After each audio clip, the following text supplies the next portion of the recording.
ஆண்டவராகிய இயேசு கிறிஸ்துவின் நாமத்தினாலே மீண்டும் இந்த நேற்று நிகழ்ச்சி சந்திப்பதில் மிகுந்த சந்தோஷம். மேற்கரை பகுதிக்குள்ள இஸ்ரேல் ராணுவம் நுழைஞ்சு அது முழுவதையும் தங்கள் கட்டுப்பாட்டுக்குள்ள கொண்டு வருவேன்னு சொல்லி வேலையை ஆரம்பிச்சிருக்கிறாங்க.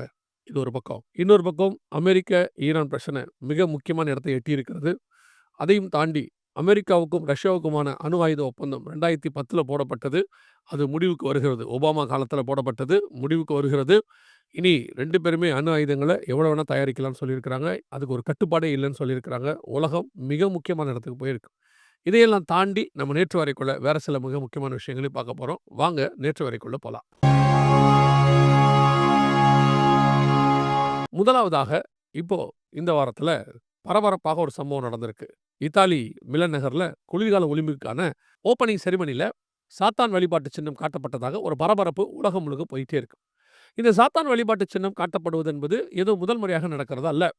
2022ல காமன்வெல்த் கேம்ஸ்ல இது காட்டப்பட்டது. அப்பொழுதே இது பரபரப்பாக பேசப்பட்டது. 2024ல பாரிஸில் நடந்த ஒலிம்பிக் போட்டியில இது காட்டப்பட்டது. 2016ல சுவிட்சர்லாண்டில் ஒரு டனல் ஓப்பன் பண்ணாங்க. அதுலயும் இந்த சாத்தான் வழிபாட்டு சின்னங்கள் அல்லது அதை பற்றின காரியங்கள் வெளியரங்கமாய் காட்டப்பட்டது. இப்போ மிலன் நகர்ல இத்தாலியில செய்யப்பட்டிருக்கிறது. இதெல்லாம் என்ன காட்டிக்கிட்டு இருக்கு அப்படின்னு கேட்டீங்கன்னு சொன்னா, சாத்தான் வழிபாட்டுக்காரர்கள் மிக முக்கியமான இடத்துக்கு அவங்க வந்திருக்கிறாங்க. ஆளுகை செய்கிற இடத்துக்கு வந்திருக்கிறாங்க. தங்களுடைய காரியங்களை எக்ஸ்போஸ் பண்றாங்க அப்படின்னு சொல்லி நம்ம பார்க்கிறோம். இந்த சாத்தான் வழிபாட்டுக்காரர்கள் ஒரு காலத்துல மறைமுகமாக இருந்திருக்காங்க. இவங்களுடைய வழிபாடுகள் எல்லா காலத்திலும் இருக்கு வேதத்துல நீங்க வாசிக்கும்போது. ஆனா இப்போ அவர்கள் வெளியரங்கமா வந்திருக்கிறாங்க. அவர்களுடைய பவர் உலகளாவிய பெரிய பெரிய போஸ்டிங்ல இருக்கு. உதாரணத்துக்கு நான் சொல்றேன். ஐநா சபையில இருக்கு. உலக சுகாதார மையத்துல இருக்கு. இந்த மாதிரி பெரிய பெரிய இடங்கள்ல இந்த சாத்தான் வழிபாட்டுக்காரங்க வந்துருவாங்க. நான் சொல்ற சாத்தான் வழிபாடு அப்படின்னா, பிற கடவுள்களை நான் சாத்தான் என்று சொல்வார்கள் ஒரு சிலர். அதை நான் சொல்லல. நேரடியா சாத்தானையும் வழிபடுவாங்க. இவங்க வந்து நரகத்துக்கு போறத பத்தியும், நம்ம சாத்தான்னு சொல்லி எதெல்லாம் சொல்றோமோ அதெல்லாம் அவங்க நேரா வழிபடுவாங்க. இப்போ நீங்க பார்த்திருப்பீங்க. ஒரு தீவுல ஒரு பணக்காரர் உலகத்துல உள்ள எல்லா தலைவர்களையும் கூப்பிட்டு அருவருப்பான காரியங்கள், பயங்கரமான காரியங்கள், சாத்தான் காரியங்கள் எல்லாம் செய்திருக்கிறான்னு சொல்லி பார்க்கிறோம். உலகமே பேசிக்கிட்டு இருக்கு. இப்போ இந்த மாதிரி ஆட்கள் பெரிய பெரிய போஸ்டிங்ல வந்து உட்கார்ந்திருக்கிறாங்க. அந்த போஸ்டிங்க்கு வர்றதுக்கே சாத்தான் துணை தான் தேவைப்படுது அப்படின்னு அவங்க நம்புறாங்க. அதனால சாத்தானுக்கு பலி கொடுக்கும் பொழுது, அந்த சாத்தானை அவர்கள் வந்து குளிர்விக்கும் பொழுது, அவன் கொண்டு போய் இதெல்லாம் குடுக்குறான் அப்படின்னு சொல்லி, மத்திய 4ஆம் அதிகாரத்துல எனக்கு இஷ்டமானவனுக்கு நான் அதை தருகிறேன் அப்படின்னு அவன் சொல்றான்ல, அத நம்புறாங்க. ஆக்சுவலா சாத்தான் பொய்யனும், பொய்யனுக்கு தகப்பனுமா இருக்கிறான். எரேமியாவின் புஸ்தகம் 27ஆம் அதிகாரத்துல கர்த்தர் தான் தனக்கு இஷ்டமானவனுக்கு அதை தரார். ராஜாக்களை தள்ளி ராஜாக்களை உருவாக்குறவர் கர்த்தர். ஒரு கூட்டம் என்ன செய்யுது அப்படின்னு கேட்டீங்கன்னா, இந்த அவன் சொல்ற பொய்யை நம்பிக்கிட்டு, இந்த மாதிரி வழிபாடு செஞ்சு மேல வரணும், பெரிய பெரிய போஸ்டிங்ல உட்காரணும் அப்படின்னு. நமக்கு தெரிஞ்ச ஒரு பெரிய முக்கியமான நகரத்துல, அந்த நகரத்துல இருக்கிற பணக்காரங்க அத்தனை பேருமே அப்படிப்பட்ட ஒரு அமைப்புல வந்து அவங்க இருக்காங்க. அவங்க அதுக்கு என்ன சொல்றாங்கன்னா, அந்த சாத்தான் குழுவுல அவங்க இணைஞ்ச பிறகு தான், அந்த மாரி அவங்க பணக்காராவே ஆனாங்க அப்படின்னு சொல்றாங்க. இது பல நாடுகள்ல, பல முக்கியமான நகரங்கள்ல, பல முக்கியமான பணக்காரர்கள், உயர் பதவியில இருக்கிறவங்கலாம் இதுல மெம்பர்ஸாக இருக்கிறாங்க. இது ஏதோ ஒரு காலத்துல அப்படி வெளிப்படையாக வராம மறைமுகமா இருந்துச்சு. இன்னைக்கு வெளிப்படையா வருது. அதோட அர்த்தம் என்னன்னா, சாத்தான் வழிபாட்டுக்காரர்கள் உலகத்தை டேக் ஓவர் பண்ண போறாங்க அப்படின்னு அர்த்தம். வெளிப்படுத்தின விசேஷம் 13ஆம் அதிகாரத்துல வலு சர்ப்பத்தை ஜனங்கள் வணங்கினார்கள்னு இருக்கும். வலு சர்ப்பம்னா யாரு? வெளிப்படுத்தல் 20:2 சொல்லுது. பிசாசு என்றும் சாத்தான் என்றும் சொல்லப்பட்ட பழைய பாம்பாகிய வலு சர்ப்பம். இதை ஜனங்கள் வணங்கினார்கள். அது மட்டும் அல்ல, அது தன் வல்லமை அதிகாரத்தை கொடுத்தது. அந்த மிருகத்தையும் ஜனங்கள் வணங்கினார்கள். அப்படின்னா என்ன அர்த்தம்னா, அது யாராருக்கெல்லாம் போஸ்டிங் கொடுக்குதோ அவங்களையும் ஜனங்க வணங்குறாங்க அப்படின்றது. ஸோ உலகம் ஒரு சாத்தானுடைய வழிபாட்டுக்குள்ள அல்ல அது வழிபாட்டு பண்ணுகிறவங்களுடைய கண்ட்ரோலுக்கு கீழே போயிட்டே இருக்கு. இதைத்தான் நம்ம சொல்றோம். கடைசி காலத்துல பிசாசும் அவருடைய குமாரனும் சேர்ந்து ஆளுகை செய்வார்கள் அந்தி கிறிஸ்துவை குறித்து. அது இப்போ வெளியரங்கமாக எல்லா நாடுகளிலும் வர ஆரம்பிச்சிருக்குது. அவங்களுடைய சின்னங்கள் அங்கே வைக்கப்படுகிறது. ஒரு அரசாட்சி வருதுன்னா அந்த ராஜாவுடைய சின்னம் அங்க வைப்பாங்க.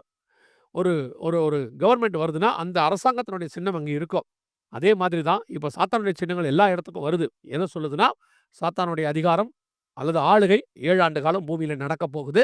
அதற்கான முன்னடையாளம் வெளிப்படையாக தெரிய ஆரம்பித்திருக்கிறது. நாம் அடுத்த காரியத்துக்கு போக போறோம். இஸ்ரேல்ல ஒரு மிக முக்கியமான ஒரு சர்வே எடுத்தாங்க. ஆச்சரியப்படுற ஒரு சர்வே. அந்த சர்வேவுடைய காரியம் என்ன சொல்லுது அப்படின்னு கேட்டீங்கன்னா, 2050ல அல்ட்ரா ஆர்த்தடாக்ஸ் இஸ்ரேல் வந்து அதிகமாக இருப்பாங்க. 4 பேருக்கு ஒருத்தர் இருப்பாங்க அப்படின்னு. இந்த அல்ட்ரா ஆர்த்தடாக்ஸ் இஸ்ரேல் அப்படின்னா என்னங்க அப்படின்னு கேட்டீங்கன்னா, நாம சொல்லுவோம் இல்லையா, பழமைவாதிகள் அப்படின்னு நம்ம சொல்லுவோம். அப்படி இல்ல அப்படின்னா, இவங்க வந்து கொஞ்சம் ஆர்த்தடாக்ஸ் அப்படின்ற அர்த்தம் என்னன்னா, அவங்க தங்களோட மத நம்பிக்கையில் ஊறினவர்கள் அப்படின்னு. பொதுவாக இவங்களுக்கு உலகளாவிய நம்ம வைக்கிற பேர் என்ன, வலதுசாரிகள் அப்படின்னு சொல்லுவாங்க. இல்லைன்னா ஒரு ஒரு சிலர் வந்து இவங்க ஃபாசிஸ்ட் அப்படின்னு சொல்லுவாங்க.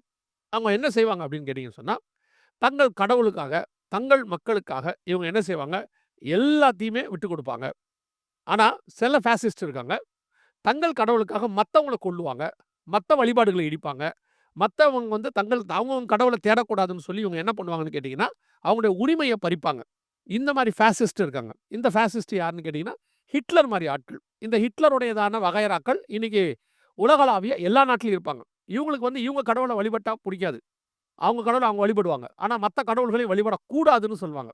இது ஒரு வகையான மென்டல் பிரச்சனை இது. ஸோ அவங்கள விட்டுருவோம். அவங்க இருக்கட்டும். இது என்னன்னு கேட்டீங்கன்னா, இவங்க ஆர்த்தடாக்ஸ், அல்ட்ரா ஆர்த்தடாக்ஸ். இவங்க என்னன்னு கேட்டீங்கன்னா, ரொம்ப ஆ பின் பாயிண்ட்டா தங்கள் கடவுள வழிபடுவாங்க.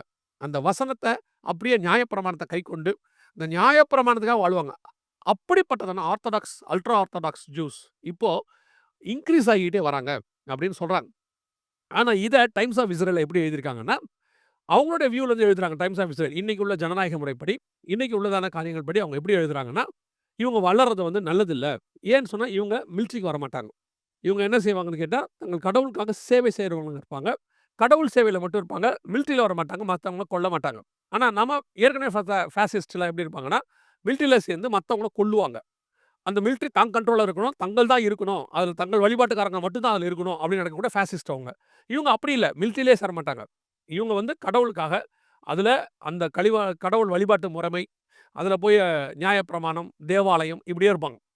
இந்த மாரி ஆர்த்தடாக்ஸ் இஸ்ரேலைட்ஸ் இன்கிரீஸ் ஆயிட்டே போறாங்க. இத கவலையாக டைம்ஸ் ஆஃப் இஸ்ரேல் சொல்லுது.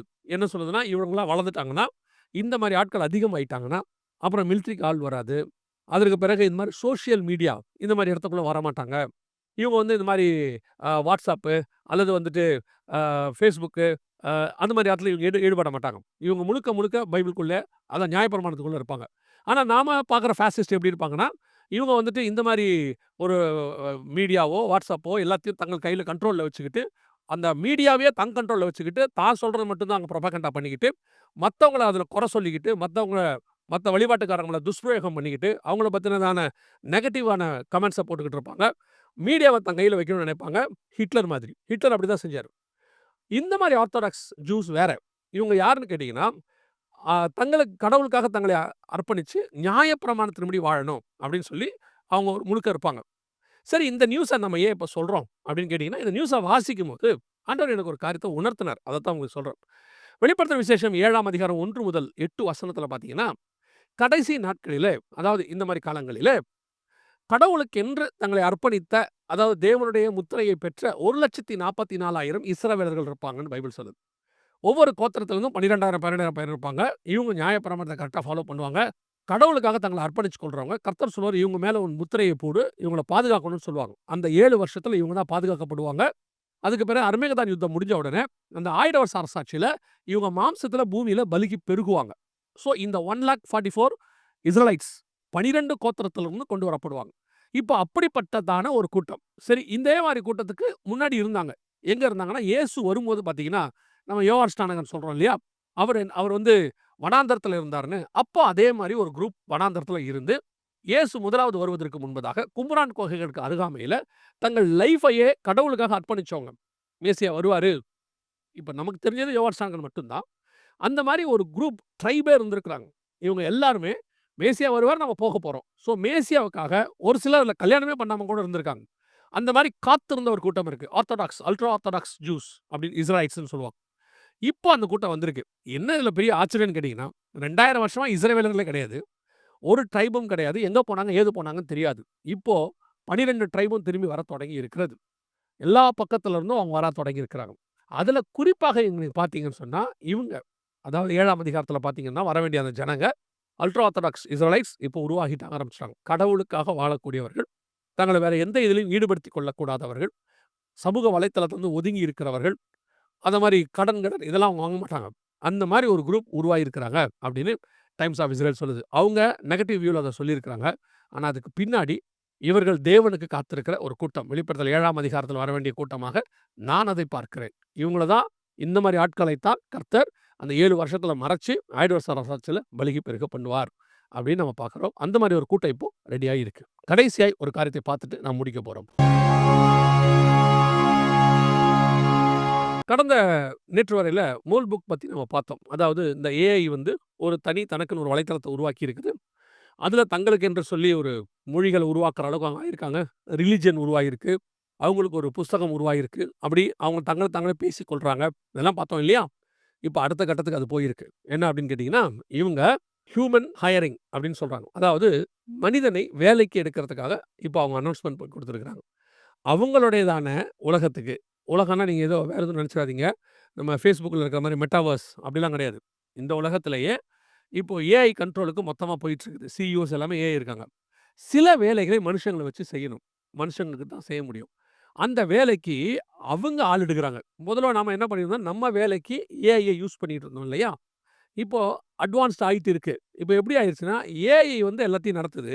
ஒரு ஆர்கனைசேஷன ஏஐ ஒரு உதாரணத்துக்கு சொல்றேன். ஒரு ஆர்கனைசேஷன், ஒரு ஃபேக்டரி முழுக்க ஏஐ.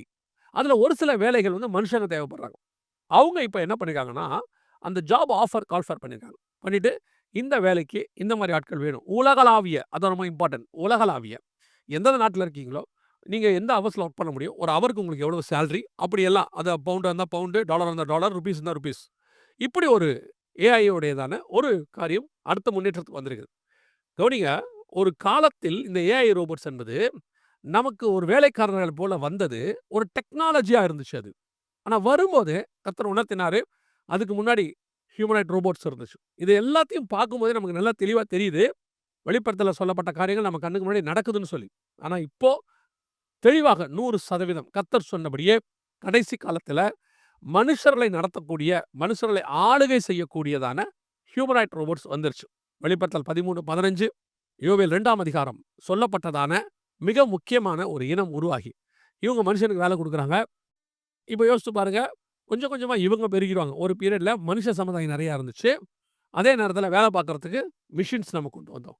இப்ப மிஷின்ஸ் நெறையா இருக்கு. வேலை பார்க்கறதுக்கு மனுஷன கொண்டு வந்திருக்கு. இப்ப நம்ம கேட்கலாம். அதான் மனுஷன் நெறையா இருக்கிறானே!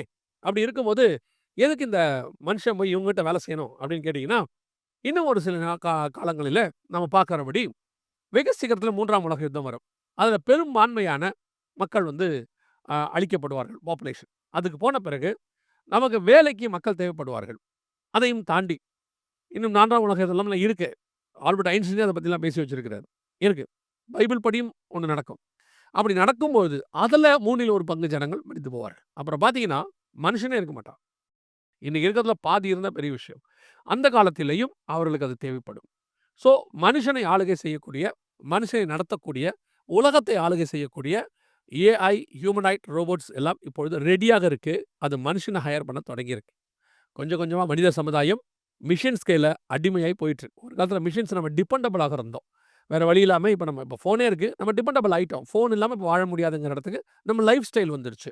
அப்படியே நீங்க வாழணும்னு முடிவு பண்ணீங்கன்னா, இன்னைக்கு நீங்க பழமவியாதி ஆயிடுவீங்க. அல்லதுனா உலகத்த விட்டு ஒரு 25 வருஷம் பின்னாடி போன ஆள் மாரி ஆயிடுவீங்க. அப்படி நான் ஃபோன் இல்லாம வாழப் போறேன் அப்படின்னு முடிவு எடுத்தீங்கன்னா. இப்போ அதே மாரி ஃபோனுக்கு நாம அடிமை ஆயிட்டோம். அல்லது ஸ்லேவரி அல்லது அது நம்மை ஆளுகை செய்ய தொடங்கிருச்சு. இப்போ அடுத்து ஹியூமனாய்ட் ரோபோட்ஸ். இவர்கள் ஏஐ நம்மளை ஆளுகை செய்ய தொடங்குகிறார்கள். இனி காலம் கண்டிப்பாக செல்லாது. வேதத்தில் சொல்லப்பட்ட கடைசி கால தீர்க்க தரிசனங்கள் எல்லாம் நம்முடைய காலத்திலே நம் கண்களுக்கு முன்பாக நிறைவேறிக் கொண்டிருக்கிறது. வருகை தாமதிக்குமானால் மீண்டும் உங்களை இன்னொரு நேற்று நிகழ்ச்சியில் உங்களை சந்திக்கிறோம். இப்போ உங்களுக்கு ஒரு காரியத்தை சொல்லிட்டு நான் முடிக்க விரும்புகிறேன். ஹெச்எல்எம் சேனல் நம்முடைய பழைய சேனல் ரிஸ்டோர் ஆயிருக்கு. கர்த்தருடைய பெரிய கிருபை, அநேகருடைய ஜெபம் மீண்டும் வந்திருக்கு. இப்போ இந்த நேற்று வரை ஹெச்எல்எம் 04லையும் வரும். YTVலயும் வரும். அதையும் நீங்க சப்ஸ்கிரைப் பண்ணி வச்சுக்கொள்ளுங்க. சம்டைம்ஸ் இன் ஃபியூச்சர் இந்த மாரி காரியங்கள் ஏதாவது ஒரு பாதிப்புகள் வருமானால், ஒண்ணு இல்லன்னா இன்னொன்னு நீங்க பார்த்துக்கொள்ள முடியும். கர்த்தருடைய வருகை தாமதிக்குமானால் மீண்டும் உங்களை சந்திக்கிறோம். God bless you.